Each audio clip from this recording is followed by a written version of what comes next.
So welcome to this week's Optimum Health Clinic Facebook Live. This week I wanted to talk about the role of psychology in ME, chronic fatigue, fibromyalgia. And something that I touched on briefly in last week's Facebook Live, so I thought I'd go into it in a little bit more detail this week. I think I should say to start with, I recognise this is a hugely controversial topic. And it's something that when I was first on my own recovery path from ME chronic fatigue, I used to find it personally offensive if somebody suggested there was a psychological role in what I was experiencing, because the symptoms I was experiencing were very real physically. So how could it be that what was causing it was happening inside of my mind? What I came to realize is that it's a lot more intricate than that. And even in cases, which is part of what I mentioned last week, even in cases which are purely physical in causation, there is still a role for psychology in supporting the process of healing. And so I wanted to break it down into 4 different areas where, from the Optimum Health Clinic's perspective, we will look at this role of psychology in ME chronic fatigue, fibromyalgia. And then I'll talk briefly at the end about some of the actual ways that we work with that. So I imagine I'll probably talk for 15, 20 minutes or so. And then if you've got any questions, just drop them in as we go. I might respond to them if questions are there as I'm talking, but I'll also go through the questions at the end as well.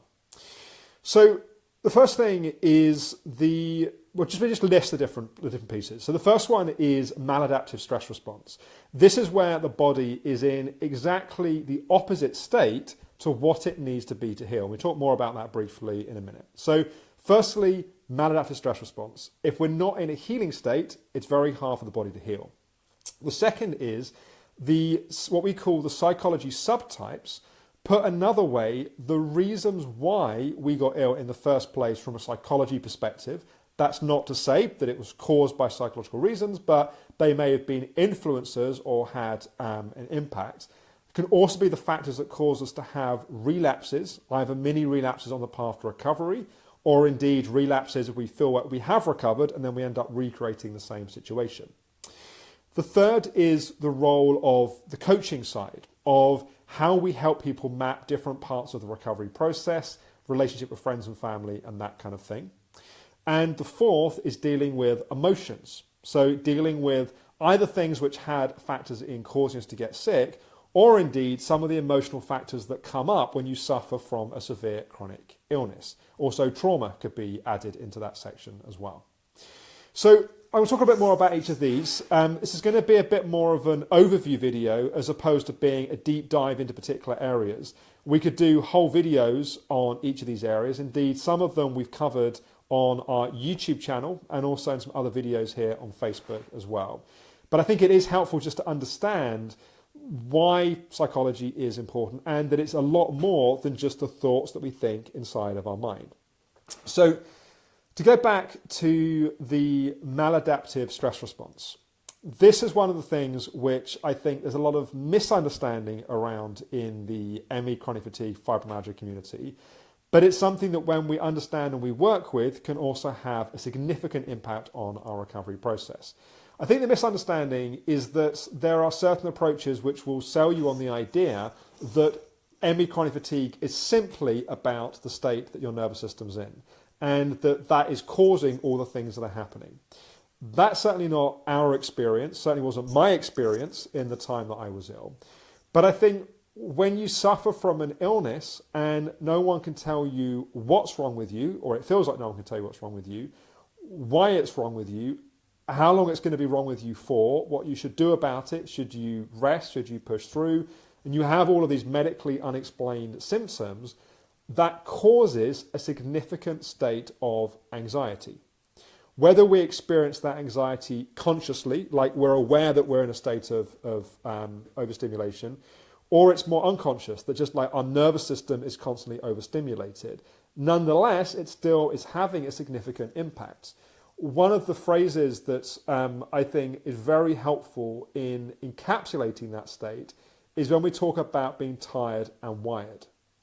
It's like we're so tired that all we want to do is sleep, and we're so wired that we simply can't sleep, for example, or we're so tired that we just want to rest, and then we lie down to rest, we never feel at rest or feel at peace. And so addressing the maladaptive stress response from a psychology perspective, by the way, there are also physical characteristics which can trigger and perpetuate the maladaptive stress response, but addressing it from a psychological perspective is definitely incredibly important. And there are certain techniques that we will teach people to help calm down that maladaptive stress response. And to put it in another way, for the body to heal, it needs to be in a healing state. And being in a stress state, if you have a certain amount of awareness of what's happening in your body, you can tell that your body is not at peace. It is not in a state where you're resting and you feel like healing is happening. So addressing that is extremely important. So the second area that I mentioned is subtypes. On the psychology side, we talk about 4 different subtypes: the achiever subtype, the helper subtype, the anxiety subtype, and the trauma subtype.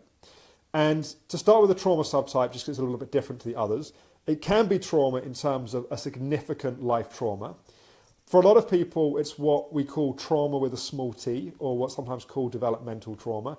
And that's where it isn't necessarily one significant event that happened to us, but we just weren't emotionally responded to and attuned to in the ways that we needed when we were a child. Perhaps we weren't physically held enough, or when we were distressed or upset, we weren't met with the level of support and understanding that we might have wanted. And it set up a state in our body, in our nervous system, that the world just isn't safe. Like, we don't feel safe and comfortable in the world. So the other subtypes, the achiever, the helper, and the anxiety subtypes, these are things that often nearly always were true of us before getting ME, chronic fatigue fibromyalgia, and they're often stimulated even more by experiencing the illness. So an achiever subtype is someone where we often define ourselves by what we do and what we achieve in the world. So we're always driving and pushing ourselves to get a sense of self-value and self-worth. And when we get something like ME chronic fatigue, where you see that playing out is people pushing themselves towards recovery, like by believing they just need to be more determined, more disciplined, and then they're going to make progress and recover. And often that causes a lot of crashing and relapsing along the way. The helper subtype is where we're always placing other people's needs as being more important than our own. So we're trying to take care of and support others to the detriment of our lives, often causing us to burn out in the first place. And then on the recovery path, when we should be doing things to support our recovery, instead we're doing things to try and be there and support other people. And the anxiety subtype is where we're in a state of fear and anxiety, which is a maladaptive stress response is an extreme version of, but an anxiety subtype is someone that just tends towards being more of a worrier. They overthink things, they anticipate things going wrong in the future, they take a somewhat concerned, fearful view of the world. And all of these psychology subtypes, one way to put it is we call them energy depleting psychologies. They are ways of living in the world and relating to the world which are draining and depleting. And understanding how we have these patterns, like seeing where these patterns play out. One of the phrases that I like to use is, if you can see it, you don't have to be it. So the more we can see and become aware of these patterns, just that awareness alone is often helpful. But then also, as a psychology practitioner, will then help people not just be aware of the patterns, but also start to change the patterns and to start to become not only more conscious, but also cultivate new habits. And if we're defining our self-worth by what we do for others or what we achieve in the world, finding other ways to define our self-worth. So we're not so beholden to being sucked into and pulled into those patterns. So that's subtypes. And understanding those is important in understanding how we got sick. It's important in understanding how to recover, but it's also important in preventing relapse. The coaching element, which is the third element of where psychology can be really important in ME, chronic fatigue fibromyalgia, is firstly understanding how to map where we are on the recovery path. Something that I'm sure I'll do a separate Facebook Live on, and it's something that there's some good content on our YouTube channel about, and there's also some blogs on the website about, is the different stages of recovery. And different things that are helpful at one stage can be actually harmful at another stage. And the phrase that I sometimes use with that is the breakthrough at one stage can become the limitation at the next stage. Put another way, at stage one, which is the crash stage, is all about resting, and it's about giving the body physical rest. Learning to rest can be a breakthrough. But at stage two, what can happen is we need to start gently doing more activity in a very careful way. And if we learn how to rest, we now have to move out of that stage. The breakthrough can become the limitation. So one key thing that the psychology team will help people do is to map whereabouts they are on the different stages, and based upon where you are on the different stages, what's going to be the most appropriate things to do in terms of bouncing the boundaries, which is our term for how you increase your activity, how you pace, how you...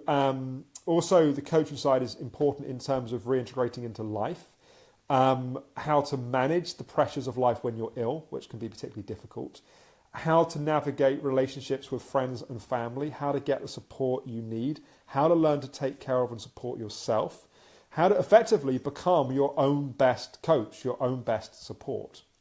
So this coaching piece is partly, I think, our team are particularly unique, I suppose, in all of these areas, but I suppose one of the places it really shows up, I think, is here, because almost the whole psychology team has themselves had ME, chronic fatigue or fibromyalgia, and made a recovery from it. So they don't just understand it theoretically, they understand it theoretically and from having worked with many, many, many patients, but also the felt sense of the experience. Like, one of the hardest things when you are an achiever is recognizing that the achievement is to do less. Like, the easy thing to do is to push yourself to do that thing that you would always push yourself to do. And actually the achievement is to have the discipline to not go down that path. And only someone that's really lived with those patterns or seen it in enough other people can realize what an achievement that actually is to break a pattern like that. So that's the coaching element, and I am somewhat flying through these because there's huge amounts we can say on each one, but I just want to give a kind of macro view of this. Actually, something else on the coaching one is also reintegrating back into life, is like refiguring out how to be in the world as a recovered person or a recovering person when you don't want to be the person you were before to go and recreate the illness that got created from the life that you lived before. And that's not to say that it's someone's fault they're ill, and very often there are many factors that come into play, and by talking about the psychology it can sound like what I'm saying is it's all about the psychology, and it's not. For some people the physical side of what's happening is absolutely the core and the key to what's going on, but the psychology still plays a role in the overall picture. So the fourth of these areas is emotions. And an element of that, or in some ways a more extreme element of that, is trauma. If there have been actual physical traumas like physical abuse or sexual abuse or just incredibly difficult life experiences that we've been through. But also just the emotions we have in life. Most of us have had almost no training or support in learning how to feel our hurt and our sadness or our anger or our frustration or our rage. And we teach people how to begin to feel their feelings, how to identify what it is that they're feeling, using tools such as emotional freedom technique to actually release emotions that are trapped in the system, and to do that in a way which is appropriate. One of the things that's definitely not appropriate when you're limited in terms of physical energy is to go and do some very intense emotional release work way beyond your limits. That can be draining and depleting to the system. So it needs to be done with a certain amount of consideration and care in terms of working with emotions. But that whole process of, if you're someone, certainly like I was, where I lived from the neck up, like I didn't have feelings. I just had thoughts and anxieties and fears and all of that. I didn't know how I felt about things. And what I discovered over time is actually I have a very strong and intense emotional life. But I had to learn how to feel it, and I had to learn how to heal the things that needed to be healed. And that, for some people, is a small part of their recovery process. For other people, it can be a very significant part of the recovery process. If we're holding on to huge amounts of hurt and sadness and anger or whatever, that is incredibly draining and depleting to hold all that in our system. And learning how to healthily and appropriately release and let go of that can free up a huge amount of energy in our system. So that can be extremely helpful and important. Same with trauma. If there's trauma, that can be driving a constant maladaptive stress response in our system, which is having an impact on everything. Maladaptive stress response, as we touched on earlier, impacting on our energy, on our digestion, on our nervous system, our immune system, all of our bodily systems are impaired and impacted when we're in a state of significant stress. And unprocessed trauma has a significant impact on that. So just to summarize what I've said so far, then I'll say a few words about how we actually work with this, and then feel free to post questions in here, and I'll answer those questions on the call if there's questions now as well. So maladaptive stress response, subtypes, coaching, and working with emotions are the four key areas. And then how do we actually work with that? So we have different formats in terms of how we work, but for the vast majority of people, we will recommend something called the 90-day program. And the 90-day program is a three-day, but not whole day, in-person or online now, recently launched, but traditionally in-person event where we have a small group of around half a dozen people with a trainer and an assistant. And they're basically there to teach you the core principles of how to work with all of these areas. We send you some resources in advance. We send you some CD programs, which are now downloads, I believe. We send you a copy of my book, which I think is also now an ebook, a yoga book, and yoga DVD. You have some pre-course materials to help lay the ground. And then over the 3 days, you learn some tools, and then you have support for 90 days afterwards in the format of access to online resources, mini sessions with your trainer one-on-one, and some group sessions as well. So we teach you how to identify and calm down the maladaptive stress response, which is critical. It's kind of like the foundational piece on the psychology side for virtually everyone. So you learn how to get your body into a healing state. We then help you how to identify how the subtypes have been playing out in your life. We give you coaching support from us, but we also teach you how to coach and support yourself. And then on the last day, we work with emotions. The last day of the 3 days in person, we teach you the tools of emotional freedom technique. You practice it, you have support in a group environment to work with it. So we deliberately work with each of these areas.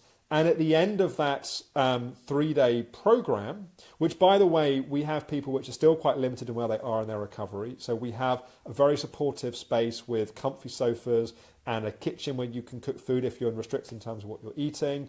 The times of day are manageable for the majority of people. You're learning tools to work with what's happening. So it's definitely a supportive space and environment to be in. But we teach you the core principles. And the reason why we do it over 3 days is you get some immersion in those tools. So you actually start to hopefully see some actual changes in symptoms in the time that you're there. And often people will be quite concerned about managing to get through the 3 days and pleasantly surprised on the other side of feeling better than they did when they arrived for those 3 days, which is quite a fascinating process. They've done physically more, but by doing it in a different state, it's actually had a different impact than they might have anticipated. And then that support process afterwards is critical because it's not just learning what to do, it's having the support of putting it in place and having the support as we go back into life, and perhaps we move a stage on the recovery path, so we need to have a different way of working with what's happening. We learn how to be our best coach by having that modelled by the people working with us. So we found over the last, I think it's now 10, 11 years that we've been running the 90-day program twice a month, every month. So that's whatever that is, 25 times a year. My God, that must be over 200 programs we've run. So a huge amount of experience in terms of running these programs. So it must be well over 1,000 people that have gone through this particular format.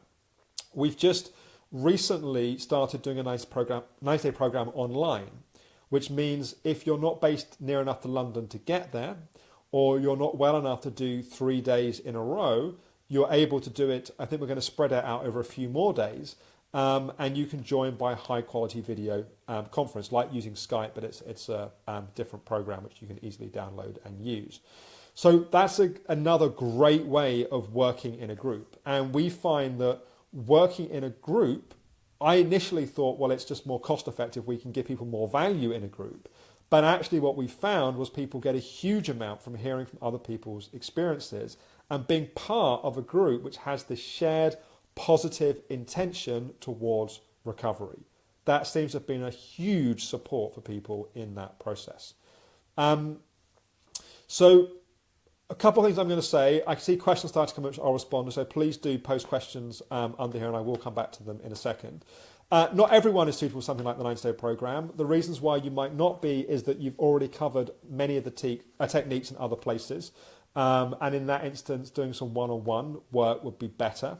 It might be that you're just not comfortable working in a group. And again, doing something like our telephone treatment program or one-on-one sessions. And it might be that through doing a 15-minute chat, we feel, or you feel, and we agree that the nutrition is the piece that the physical side needs to move first. And it's just very much case by case. So, sometimes people say, well, obviously, if I call up a 15-minute chat, you're going to tell me that I should do treatment on both sides. Actually, the answer is no. Sometimes we say to people, we think you should start elsewhere. Or we think we're probably not the best people to help you, or we think you should start with whatever. So that's part of the reason why we do that 15-minute chat process. So yeah, it's a couple of questions here about the lightning process, which I thought I thought might come up. So just to give some context, the lightning process is a technique specifically designed for working with the maladaptive stress response. And it would say it has some attention towards coaching, but I would say it's quite a different methodology in terms of how it's coming at the coaching side. But it's basically built upon the premise that the ME chronic fatigue is a state of being in they don't call it maladaptive stress response, but effectively being in a state of maladaptive stress response. And if you shift the state of the nervous system, then that's the thing you need to do to shift the symptoms. And our experience and our perspective is that is true for a minority of people. And for that minority of people, they will have a miracle result, and that creates great testimonials and people love hearing those stories, but it isn't most people's experience. For most people, it's psychology alone. Well, for some people, psychology alone isn't enough. For some people, nutrition isn't alone. Most people need a combination of different pieces, and often they'll need pieces beyond just psychology and nutrition. Sometimes people will need some osteopathy. Sometimes people will need to do some work around pacing with someone specifically focused around that. There's lots of ingredients to all of this. We focus on the areas we focus, and we recommend other things where we feel they're not appropriate. So there's an emphasis that it's all about maladaptive stress response. So firstly, we don't believe that ME chronic fatigue is all about it. Treatment for it should all be about psychology. But then when you come into psychology, we would say that maladaptive stress response is a piece of it. But sometimes the reason why someone's in a high state of anxiety is because they keep crashing, because they keep trying to do too much activity too quickly. They crash, and then they pump adrenaline for their body to survive the crash. And then they treat that as maladaptive stress response. And actually, although it's a stress response, it's not caused by thought, it's caused by too much activity too quickly. And that's where the pacing side is incredibly important. That's where understanding different stages of recovery is very important. When people have seemingly miracle recovery stories of the lightning process, they're nearly always in the latter stages of stage 2 coming into stage 3 on our stages model. If they're in stage 1, they're likely to have a severe relapse. If they might feel great for a week or 2 weeks, but they're just not physically robust enough to be doing what they're being encouraged to be doing. So it differs firstly in the fact that we see the maladaptive stress response as being a key ingredient, but we see it as definitely, for the majority of people, not being the only ingredient, both on the psychology side and on the overall picture. So identifying someone's stage of recovery, identifying if there are underlying emotional elements that are going on. Again, if someone's got significant trauma, they can temporarily flip their system into a calmer state, but until they deal with that, what's driving the maladaptive stress response is not being addressed and not being dealt with. So hopefully, Sylvia, that somewhat answers the question. It's quite a big question, and there's lots of levels of which we can come at it, but I think that gives you some perspective. Caroline is saying, yes, me too, as I've done the lightning process and I feel I've been left in a constant state of panic. I wasn't this bad before. Yeah, that's definitely experience that probably more people have than people realise, because what you generally hear is the miracle recovery stories, which is tempting to put out, but we generally prefer to put out more measured stories. And that might be because what can happen is that you start to believe that it's all about the maladaptive stress response, and then you get frustrated at not being able to calm the response, and now you have anxiety about the anxiety. And so what then starts to happen is you've actually got more stress and anxiety than you have before, and you've got this anxiety that's causing you to be ill, so you're even more stressed. And if it's not the maladaptive stress response that's the primary thing that's going on, you've got underlying physical issues like your adrenals are the issue, or you've got blood sugar issues, or you've got mitochondrial issues, you've got digestive issues, you've got emotional issues or whatever, then excuse my language, you're a bit fucked, because you're not dealing with what's happening. You're trying to calm your system and it's not working because something else is driving it. Then you're blaming yourself for that, and then you're feeling like you're failing. And that is, I've always felt that if someone does a therapeutic piece of work, they're going to blame one of three things if it doesn't work. They're going to blame themselves, they're going to blame the practitioner, or they're going to blame the methodology they've been using. That's the three things that normally get blamed. And what makes me very concerned is when people do any approach and they come away and they feel like it's their fault that it hasn't worked. I would far rather someone blames the practitioner or they blame the methodology. Otherwise, someone comes away and they're worse off than they started. Because apart from they paid money for something, they come away feeling like they failed. And yeah, Caroline's saying, so Caroline, this is not your fault. You are definitively, this is not your fault. You are absolutely not alone in your experience. I can tell you about numerous people that have had similar experiences, not just of the lightning process, of other things as well. And probably there are people that have come to Optimum Health Clinic and they haven't had the perfect experience. I don't want to sound like, because I can find fault in other people's methodology, that I think ours is perfect. We do our best, but I'm pragmatic about things that always can be improved and refined about what we do. But I would strongly encourage you, Caroline, to have a 15-minute chat with one of our psychology practitioners, explain your experience. At least the 15-minute chat's completely free. No one's going to press you. No one's going to try and sell you anything. At least just get some clarity on whether we think that we might be able to offer a different perspective in terms of what's happening. So feel free to post any more questions. I'm going to finish in a few minutes, but if there's any other questions or any other comments, feel free to post them underneath. I will also do what I've been doing previously and come back on in 2 or 3 hours' time and answer any other questions that have been posted in that time as well. Susanna's asking, what is the best way to deal with anxiety? LP was great with fatigue, but not with anxiety for me. So, yeah, thanks, Susanna. What I would say is, Caroline, you're welcome. What I would say, Susanna, is I would try to find the source of what's driving the anxiety. So it may be physical. It can absolutely be your adrenals. It could be blood sugar. It could be mitochondrial function. It could be your digestion. There's a whole bunch of things that could be impacting that. So I would definitely investigate that, again, without wanting to sound like I'm pushing the process, but it is there for a reason, a free 15-minute chat with psychology and or nutrition, because the reason why we have that is to see if we think we can help you, and we will be straight and honest with you in that process. From a psychology perspective, look at if there's a loop of anxiety about the anxiety. Because if you can find, it's an odd thing to say, if you can find a level of calm and acceptance with the anxiety, it has a very soothing effect on the anxiety. And the analogy that I use for that is, if you've got a small child, something that I have more experience in than I sometimes wish I had 3 small children at the moment. If you have a small child which is upset about something, and you meet the small child which is upset by being frustrated and pissed off and upset with them, you will escalate the upset. If you meet the upset with a level of holding and calmness and soothingness, you will calm the upset. And the same thing is true in our own meeting to our own anxiety, for example. If we're anxious and we can find a place of calm and acceptance with the anxiety, it won't necessarily fix it, but it will take the edge off and it will soothe it. And that takes a certain amount of practice and skill. It's not always the easiest thing to do, but that can be an extremely helpful way of beginning, at least, to work with that process. Still, we were saying, does the OHC also do blood testing or other testing? We do a huge amount of testing. In fact, on the nutrition side, we're reluctant to do too much recommendation around supplements without doing testing. So we do quite a lot of blood testing. We often recommend people do a standard set of GP blood tests that we will reanalyze from our own reference ranges in different. You're welcome, Susanna.